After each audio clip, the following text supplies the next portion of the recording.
les assemblées générales qui étaient prévues ce soir n'ont pas pu se tenir faute de quorum.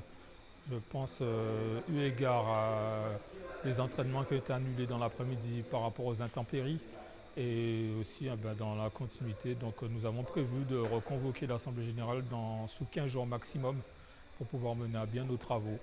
Alors pour ce soir, aucune décision n'a été actée. Nous avons fait une réunion d'information.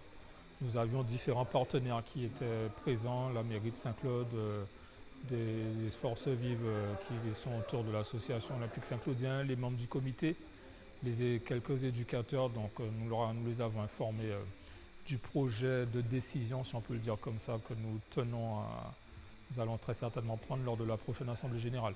Nous partons vers une cessation d'activité de toutes les activités football de l'Olympique Saint-Claudien à compter de la saison 2023-2024 parce que pour une situation qui est latente depuis de nombreuses années, c'est très compliqué puisque l'accompagnement n'est pas toujours au rendez-vous de par les partenaires, qui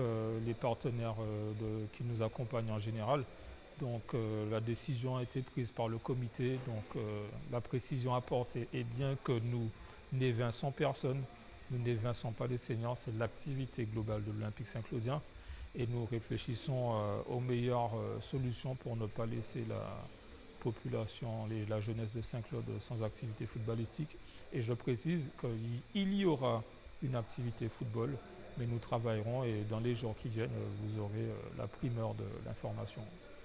La jeunesse, elle est saint-claudienne, mais elle est aussi pour le sud Basse-Terre. Donc depuis que nous avons construit ce terrain, effectivement, ce club n'a plus à aller recevoir les équipes à l'extérieur, puisqu'ils ont leur propre stade à Saint-Claude.